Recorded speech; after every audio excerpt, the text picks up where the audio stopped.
结婚5年，徐秋风为了他的初恋提出了离婚。我没有犹豫答应了他，反正我快死了，他应该会很开心吧。等我死了，就没有人会纠缠他，阻碍他和初恋的爱情了。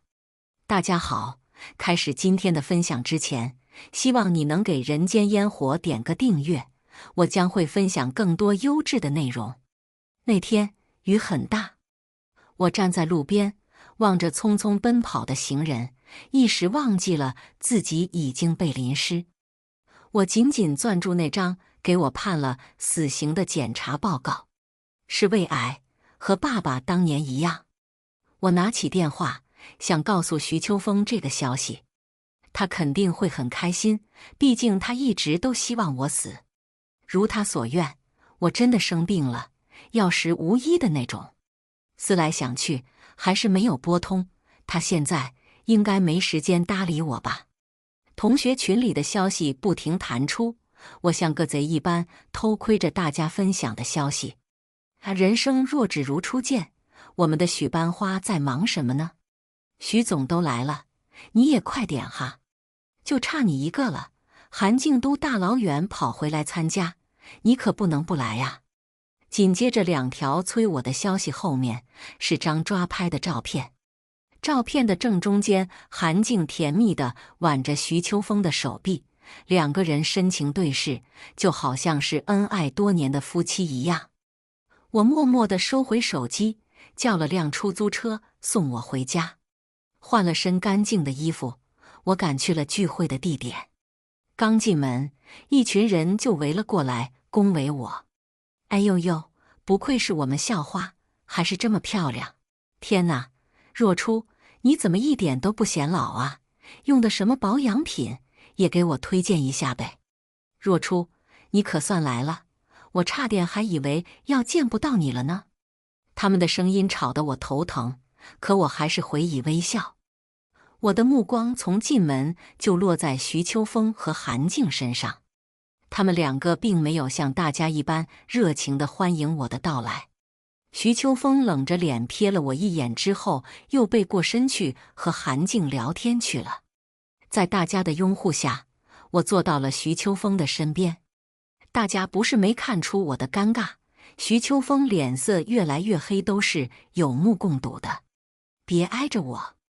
他冰冷的声音让我放包的动作停顿下来。韩静倒是个机灵人，赶紧打圆场。秋风，你干什么？初初好歹是你的妻子，怎么能凶她呢？韩静娇滴滴的声音，我还以为刚才被凶的是她呢。我拿起包就要起身，韩静直接走过来把我按住。初初，别听她的，你就坐这，我看她能怎么样。以前我都不知道他这么大脾气，要是他敢凶我，非得抽他不行。宋冉说着，还不忘给徐秋风一拳，那一拳就跟打在棉花上似的，无力且柔情。宋冉刚才的话，好像是在提醒大家，我是他们感情的第三者。他们分手的确是因为我，但也不全是因为我。他这样刻意提醒，是看徐秋风还不够生气吗？恭敬不如从命，我安稳地坐在徐秋风左边，不再看他们。席间，韩静一直撒娇说自己胳膊短夹不到菜，我就看着徐秋风柔情似水地往宋冉餐盘装满了他爱吃的菜。这是我跟他结婚5年都没有换来的温柔。我知道，只要韩静一出现，徐秋风的主意就不会就在我身上。以前是，现在也是。我无奈地笑了笑，低着头自顾自吃着盘子里的菜。今天公司安排去医院正常体检，别的同事都顺利地拿到结果，只有我等到了现在才有机会坐下来吃口东西。盘子里都是我最爱吃的菜，不知道今天是怎么了，突然食不知味起来。到了敬酒环节，气氛热闹了起来，大家端着酒杯穿梭在人群间。徐秋风也被韩静拉着去喝酒了，他们2个人的般配显得我有些多余。或许是我的落寞被他发现，他硬拉着徐秋风走过来，将徐秋风推到我身边。初初，我祝你们两个永结同心，恩爱白头。自尊心作祟，我挽上徐秋风的手臂，谢谢静静。没等我拿起酒杯，韩静就一饮而尽，看着我们开始傻笑，笑出了泪。徐秋风很心疼，把摇摇晃晃的韩静搂进怀里。我仰头喝下酒杯中辛辣的酒水，不禁皱眉。火辣辣的感觉似乎灼伤了我的喉咙。韩静挣脱了徐秋风的束缚，扑进我的怀里。她趴在我耳边悄声说道：“许若初，你是争不过我的。”我还没来及反应她的话，韩静就向后倒去，她的头磕在了地上，光听声音就知道摔得很痛。徐秋风慌乱地抱起躺在地上睡过去的宋冉，从我身边经过的时候，他咬牙切齿地威胁我：“如果冉冉出什么事，我绝对不会让你好过。”我也反对道：“他是装的，你看不出来吗？一直都是他抓着我的手，我怎么可能去推他呢？别以为谁都像你们家一样无所不用其极。”徐秋风，你还真的是眼盲心瞎。怀中的韩静痛苦地哼了声，他瞪了我一眼，匆匆离开了。同学们因为被我扫了兴致，也都零零散散地离开了。其实他们搞这次聚会都是为了见徐秋风，至于我，只不过是因为徐秋风妻子的身份才得到了所谓的关注。徐秋风都不在了，他们自然也没有留下来的道理。原本热闹的房间瞬间冷场。我坐在凳子上，拿着筷子夹起东西送去口中，不争气地哭了。5年，整整5年，我费尽心机的讨好，在韩静出现的瞬间，全部化为泡影了。我真的很想徐秋风能爱我一次，可惜我等不到了。回到家，我满心疲惫，随意收拾一番，把自己丢到床上睡了过去。徐秋风气冲冲地闯进房间，弄醒了刚睡着的我。许若初，是不是这5年我给你脸了？静静被你害得住院了，你居然还有脸在这睡觉？我揉揉眼睛，都12点了，不就应该睡觉吗？徐秋风的恼火爆发，他打了我。现在立刻马上去给静静道歉，她住院期间，你必须贴身伺候。那一刻，我的心冰凉冰凉的，似乎是受情绪的影响，胃绞痛刺激着我的神经，额头冒出冷汗。我无力地跌倒在床上，徐秋风误以为我不愿意，他把虚弱的我拖下床，随意把衣服丢在我的身上。今天这事你别想逃，赶紧穿好衣服给我滚出来。看着他离开的背影，我缓缓站起来，把卧室的门反锁住，回到床上躺下。徐秋风返回来喊我的时候，发现门被反锁，在外面喊半天后就没了动静。无暇顾及其他，我现在只想好好的休息一个晚上，就一晚上。不出我所料，徐秋风一大早就回来了，一同出现的是病恹恹的韩静。徐秋风将怀中的韩静轻轻地放在沙发上，从公文包中掏出离婚协议书甩给我。既然你不愿意给静静道歉，那就签了它，反正这个位置你已经霸占了5年，既然静静回来了，你就让出来。离婚协议的字过于醒目，让我有些畏惧。韩静眸子中的惊喜之色转瞬即逝，他猛地起身，把离婚协议抢了过去。初，秋风他不是故意的，你别听他胡说，昨天的事你也是不小心，我不会让你们因为我离婚的。就这演技，不去好莱坞可惜了。韩静，你装的不累吗？你这次出现不就是为了拆散我和他吗？现在徐秋风都为了你要离婚了，你怎么反而不愿意了呢？徐秋风不悦地呵斥我：“许若初，你要是有病就吃药，别跟个疯狗似的。”秋风，你不许这么说初初，他那么爱你，你不可以这样对他。韩静教训他的样子，好像在训斥自己做错事的丈夫。我不想过多纠缠，从韩静手中夺过离婚协议，洋洋洒洒地签好自己的名字。协议被我大力推到他们面前。韩静，你赢了，徐秋风让给你，我退出。不知是不是我的错觉，我在徐秋风的脸上看到了诧异。怎么，是我答应的太爽快，吓到他了吗？宋冉连忙拉着我的手，哭着解释：初初，你别这样，这个离婚协议咱们就当玩笑好吗？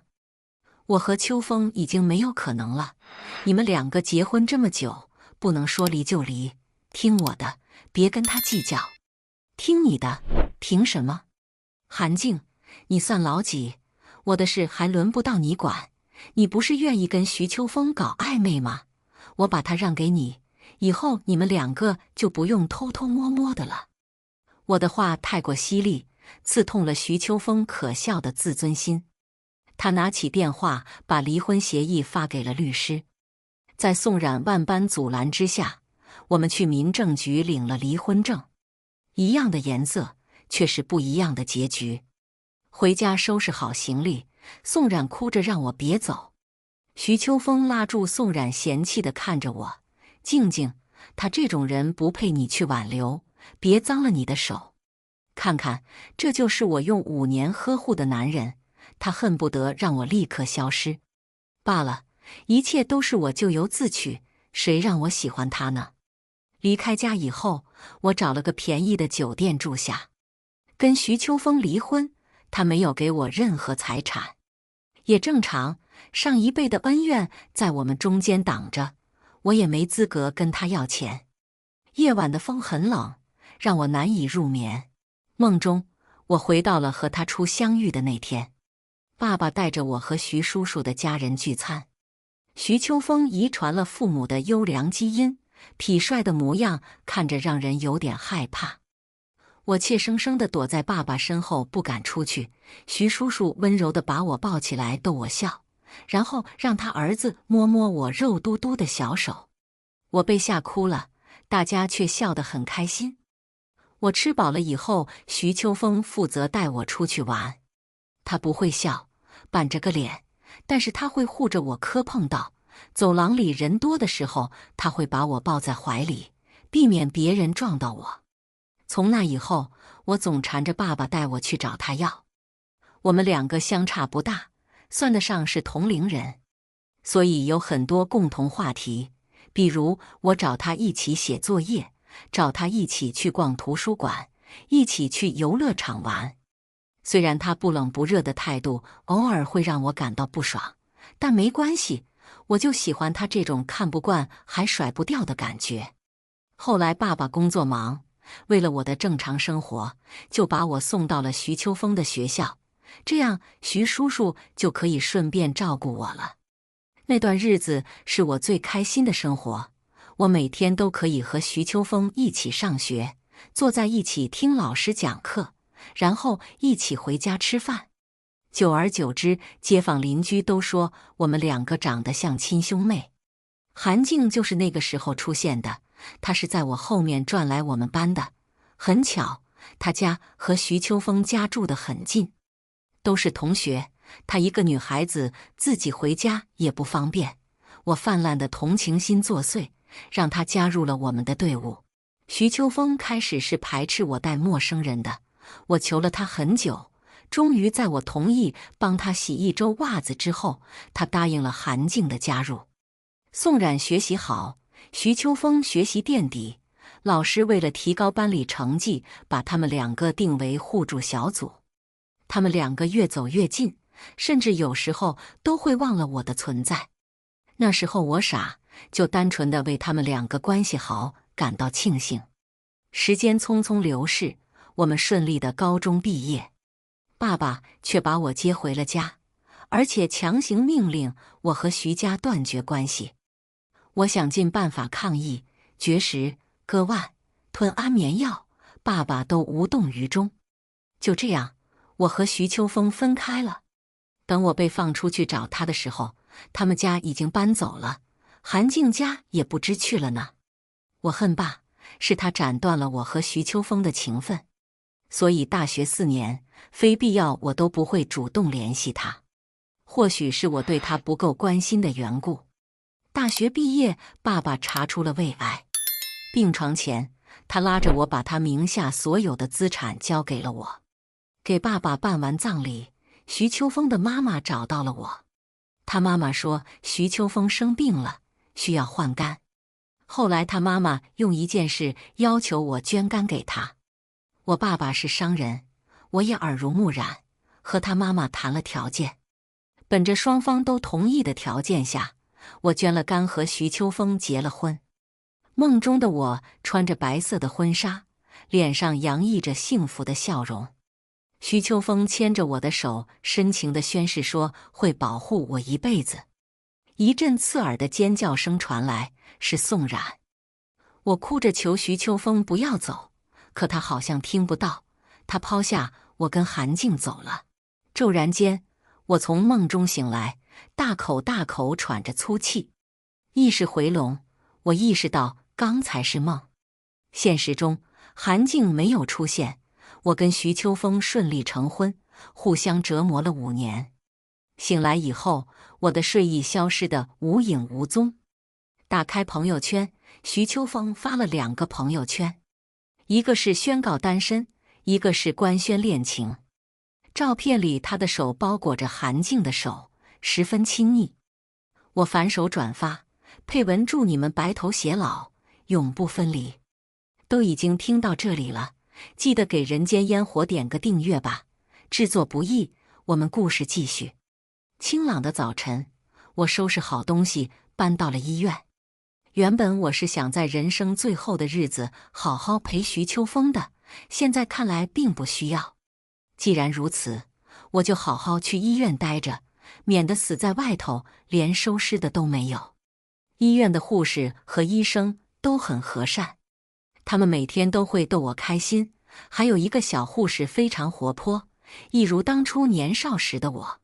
若初姐，你看这个打火机怎么样？我男朋友快过生日了，想送他当礼物。我眯着眼睛笑道：可以，只要他爱你，送什么他都会喜欢的。记得高2那年，徐秋风的生日，我花了长时间织了条围巾给他，可马上就要完成，却丢了。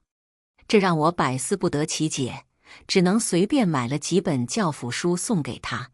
徐秋风还以为是我嫌弃他成绩不好，嘲笑他，跟我闹了好久的脾气。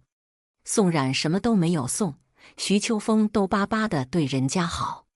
这应该就是爱和不爱的区别吧。半个月过去了，我都没有联系徐秋风。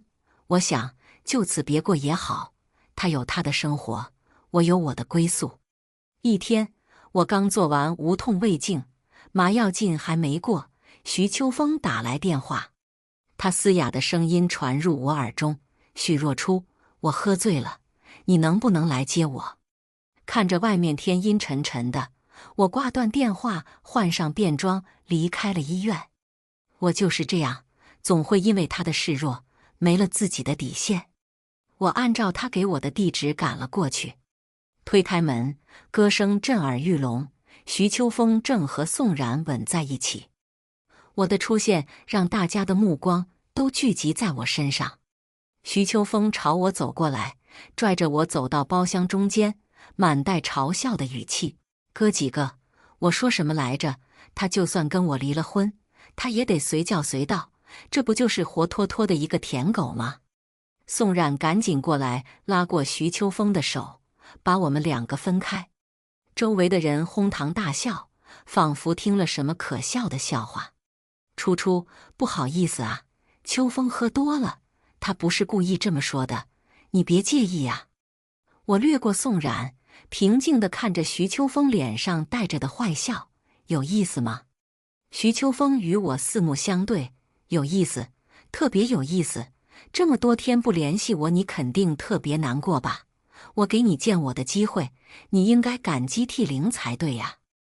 我自嘲地笑了下，抡起桌子上的酒瓶朝他脑袋砸过去，瓶子应声碎成2半，玻璃渣四溅。这些年我是对他多好啊，能让他这样肆无忌惮地耍我玩。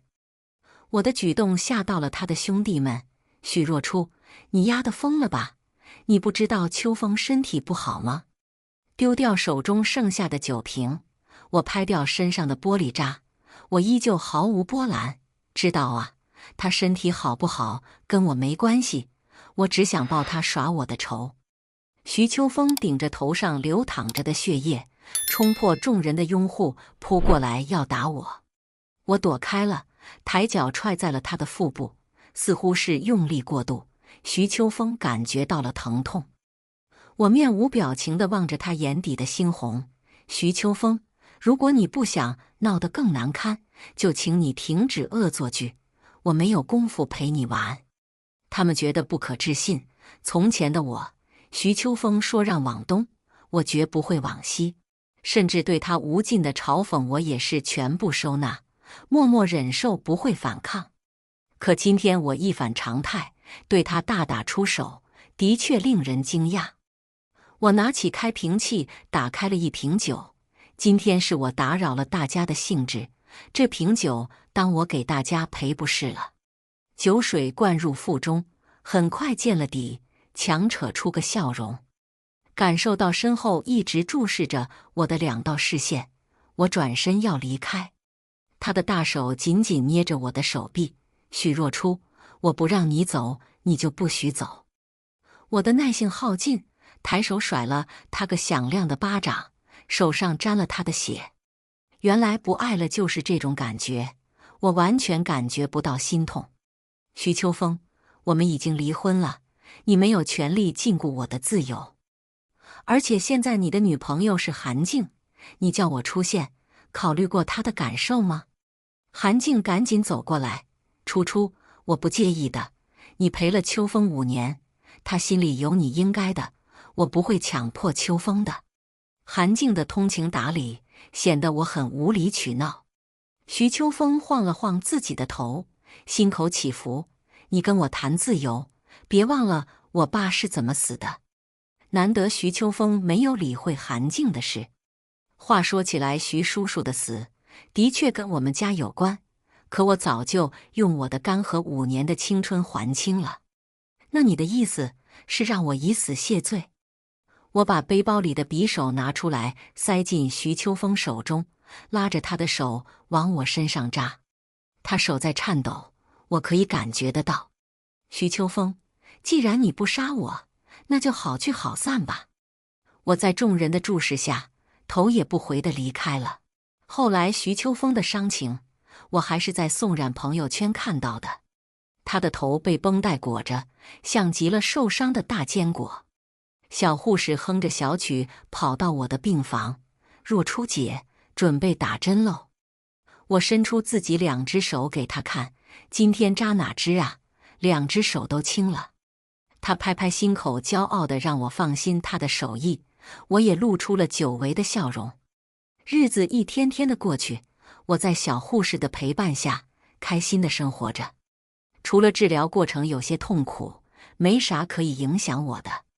徐秋风就像消失在我的生活里一样沉寂。若初姐姐要去放疗了哦，你准备一下。我站在镜子前看了看自己，默默地拿下了自己的假发。我像一个游魂似的走出病房，穿过走廊。刚推光的头发让我还不太适应，有些自卑的我低着头忘记看路。我撞上了一堵墙，他身上的味道让我感觉到熟悉。来不及解释，我赶紧道歉。许若初，这个声音就算是化成灰我都认识。我急忙地转身想要逃回病房，他早一步挡住我的去路。许若初，你怎么？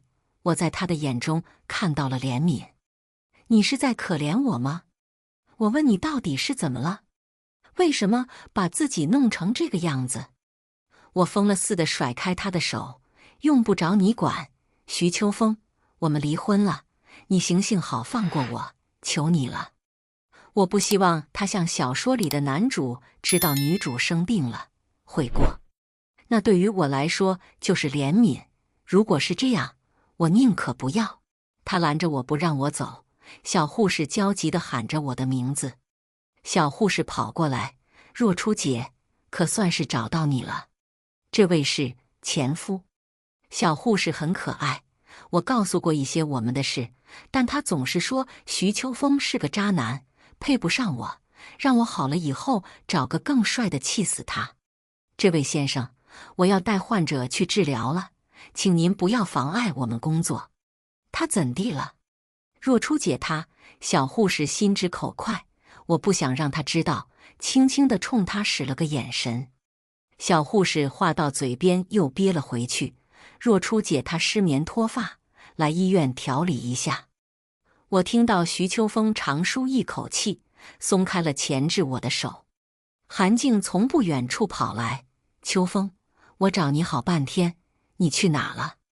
真赖装，刚刚他明明在后面看了很久。小护士咬牙切齿地说道：渣男。韩静又凑到我跟前，妈呀，初初你这是怎么了？怎么弄成这个样子？我礼貌地翻了个白眼，有大病吧？管姑奶奶为啥变成这样呢？跟她有半毛钱关系？韩静，别在我面前犯贱，徐秋风已经是你的了，你们最好有多远滚多远，我不想在这打人。我的话有些难听，从小到大这段时间是我对人最多的时候。果然，人没素质之后变得豪爽。韩静装样子要拉我的手，初初，我只是想关心你，你别误会，别碰我，到时候你再摔倒了又怪在我身上，我可承受不起。徐秋风看不下去了，搂过韩静，静静，咱们走。狗咬吕洞宾不识好人心，关心他还不如关心一条狗。他说的对，关心狗狗还知道冲我摇摇尾巴。我5年的付出都为了狗。对呀，所以你们在干嘛？还不赶紧滚！公共场所我嫌恶心。小护士看出了我的情绪变化。若初姐，你为什么不告诉他？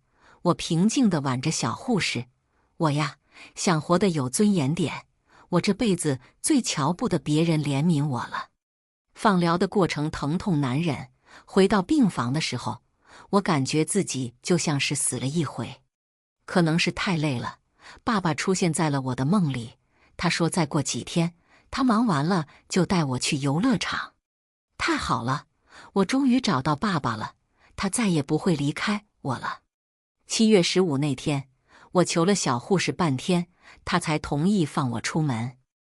我来到了疗养院，去看徐秋风的妈妈。我怕等我走了以后，就没机会获得他的原谅了。推开门，他妈妈正抱着徐叔叔的遗照流泪。老头子，你说我是不是做错了？我愧疚啊，我不敢面对那孩子。我把手中的东西放在桌子上，轻轻地走了过去。我还没来得及开口，徐秋风和韩静就走了进来。许若初，谁准你来看我妈的？他的话吓到了原本安静的人，他妈妈看着我的眼睛满是惊恐之色。我就是想来看看阿姨。他妈妈认出了我，他猛扑到徐秋风的怀里。儿子，你让他走，我不要见他，你快赶走他。说起来奇怪，自从徐秋风手术恢复之后，徐妈妈就住进了疗养院，每次见到我都是这副样子。所以徐秋风勒令我不许来打扰他妈妈的生活。可明明是我家做了对不起他们家的事，他为什么要躲着我呢？许若初，你给我滚！你明知道我妈看到你会受惊，你还出现，安的什么心啊？我真的只是……韩静眼底闪过一丝光芒，拽着我就往外走。初初，你先出去，阿姨情绪不稳定，等她好了，我们再告诉你。那口气，仿佛她才是徐秋风的妻子。我被拽到走廊，韩静以胜利者的目光看着我。许若初，你还真厚脸皮呀！这么多天没动静，就等着在他妈妈身上来下手呢吧？我劝你收起你的小心思吧，我这次绝对不会再让任何人破坏我和秋风的感情了。我憋着笑，泪花飞溅。你笑什么？我笑徐秋风眼瞎。当初你为什么离开他？不用我告诉你了吧？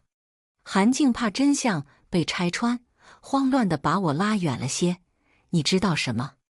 我把玩着手指甲，漫不经心地开口。我知道的不多，大概就是你嫌弃他得了肝病，找了个有钱人去傍大款了。其他的太多了，说3天3夜也说不完。韩静的指甲陷入我的肌肤，好像要把我的胳膊掐断。你没有证据？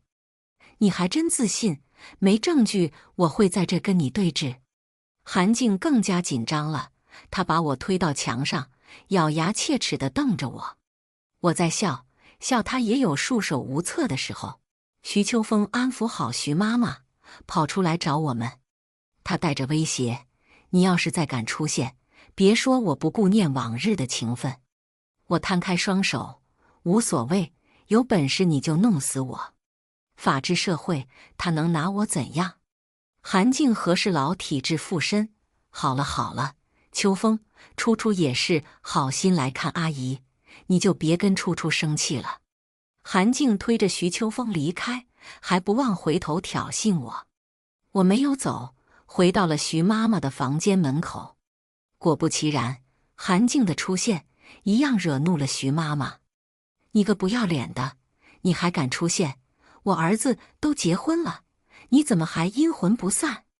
阿姨，阿姨，我是韩静啊，您看看我，我是你儿子的女朋友。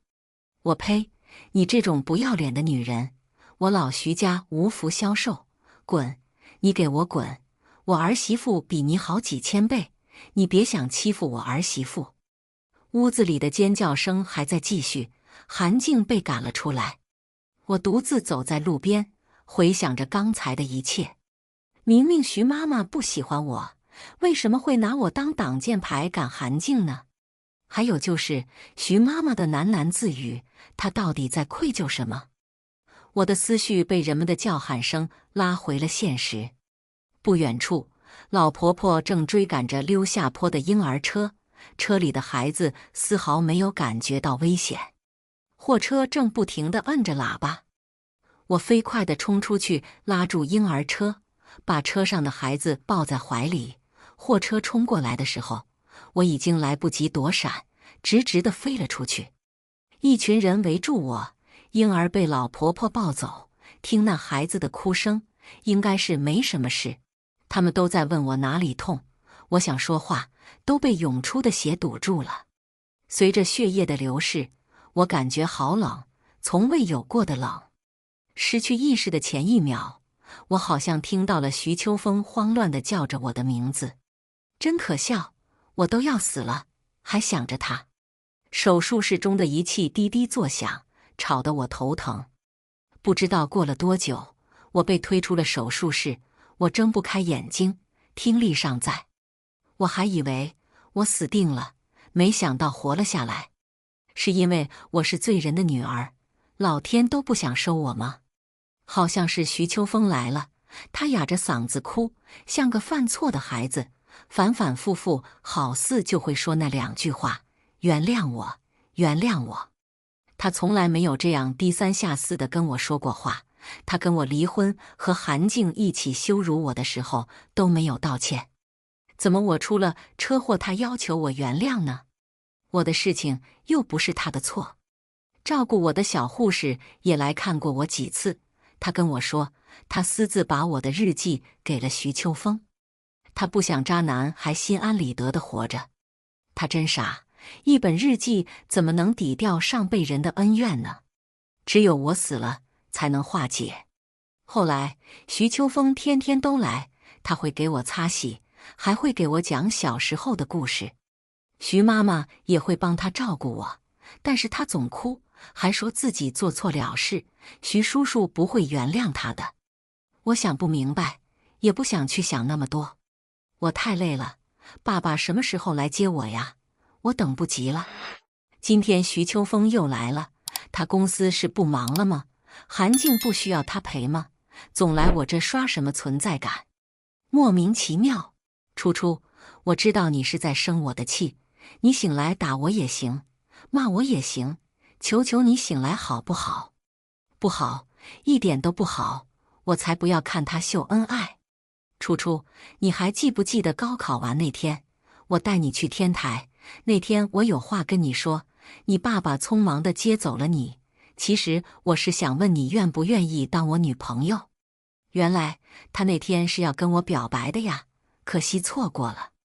那天你被接走，我跟我妈发了好大脾气，我把自己关在屋子里绝食抗议。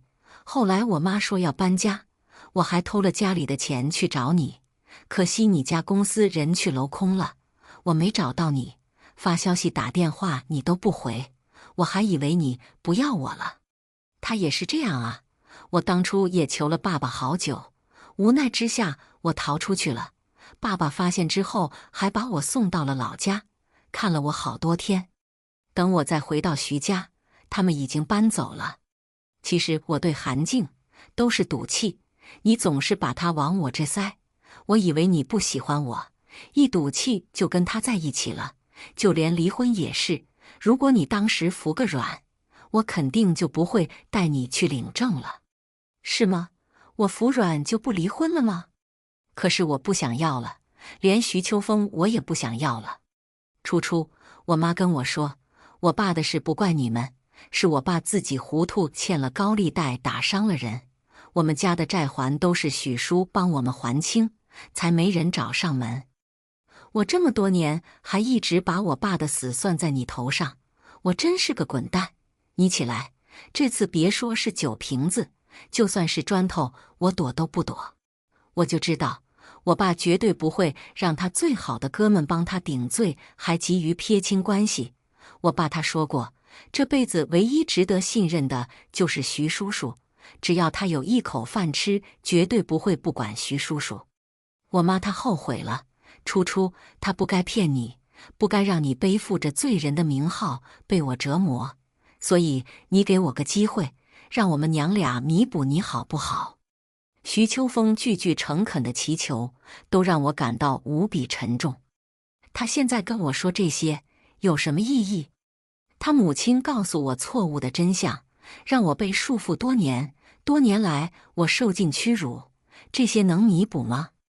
不能，破镜不能重圆，我所受的伤害也不会因为弥补就可以消失。爱本就是不公平的，既然已经到了这般田地，就没有回头路了。要怪就怪我太自负了，我以为自己的真心可以换得徐秋风的心软，是我不自量力，让自己深陷其中，无法自拔。